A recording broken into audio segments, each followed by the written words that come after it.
Now, I reviewed a bunch of budget-friendly camera monitors out there, but the Andy Cine A6 Pro seems to be the best bang for your buck.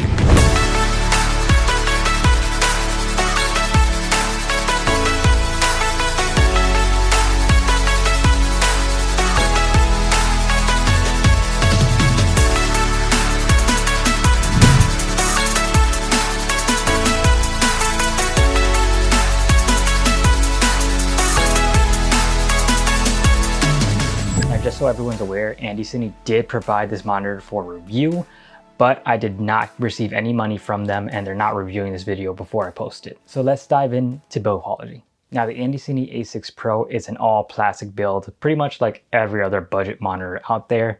This one feels a bit nicer. It's not as cheap feeling or cheap looking as a lot of the budget monitors that I have reviewed before. So it's a decent build, but nothing to write home about. And without the battery attached, it's actually extremely lightweight. It does have a single Sony NP-F battery slot to power it that way, though it does have two DC power input options. You have your standard DC port, which pretty much every budget monitor uses, and then you actually do have USB-C, which is a nice addition, especially for modern times where everything is getting USB-C except, iPhones. And that USB-C port can be used to load in custom LUTs, since this monitor does support LUTs, pretty much like every other monitor nowadays. It's really not a selling feature for this thing. And it also does have a DC out port, so you can use the battery that's attached to the monitor to power your camera. And before I forget, it is a 5.5-inch display. My personal preference is about 5-inch displays.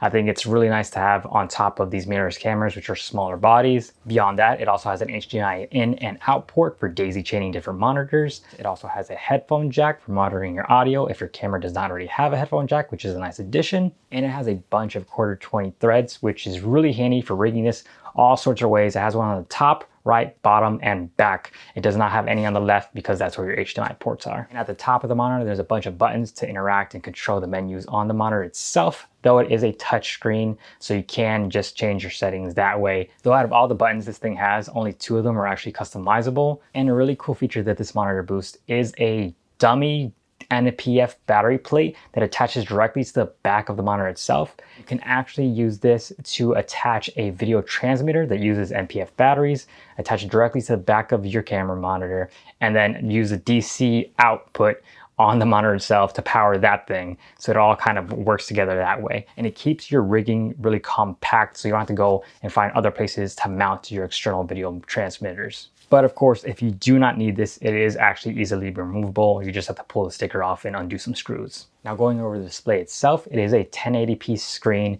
so a good decent resolution. 1080p is much better than the older 720p monitors of yesteryear. Now, in terms of brightness, the screen only gets to about 500 nits, which is more or less the same as a MacBook Pro. This is not something you're gonna be able to use in direct sunlight, but if you're inside in a studio, it's really not gonna be a problem at all. And it does actually include a nice sun hood, so if you have to use it outside on a bright sunny day, you should still be able to see some of your screen. But again, if you're in direct sunlight, it's not gonna be the greatest. Now, in terms of monitoring tools, you have your standard histograms, focus, peaking, false color.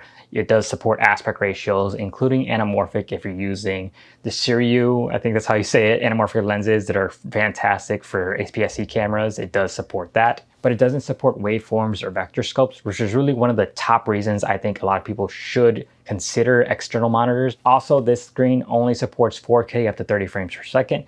But in terms of the price point that it's at, I think that's perfectly fine. And real quick, the price on this is $169. And that price is really fantastic, actually, when you consider all the accessories that this monitor comes with. The Andy Cine A6 Pro includes a full HDMI to micro jack cable, a sun hood like I mentioned earlier, a Sony NP-F battery. It's the smallest version of the NP-F batteries, but it actually is enough power to power this monitor for about 2 to 3 hours on full brightness, which is fantastic. It also includes a battery charger for the included NP-F battery, a micro USB to USB type A cable for your battery charger, a small HD focus style swivel arm, and a USB A to USB C adapter so you can plug in some thumb drives that you may already own to the monitor to load your LUTs. A screen protector that's actually pre-installed so you don't have to do it yourself, which I love that a lot of these budget manufacturers are doing. And lastly, a super high quality, very high-end carrying case that's hard shell. It feels nice, it looks great,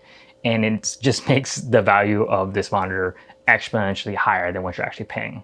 So when you consider all the things that the monitor includes in the package, as well as the performance of the monitor itself, which is actually very good. The screen quality is nice and sharp. It's not the best out there, of course, but for what you're paying, the brightness, the monitoring options, all these things, put it all together, that is an amazing value for only $169. So would I personally recommend this monitor to you guys out there looking for a new monitor? If you're just starting out, I think this is a fantastic tool that's really gonna help you get started in taking your videography to the next level. I think the Andy Cine A6 Pro is definitely a good option for you to buy.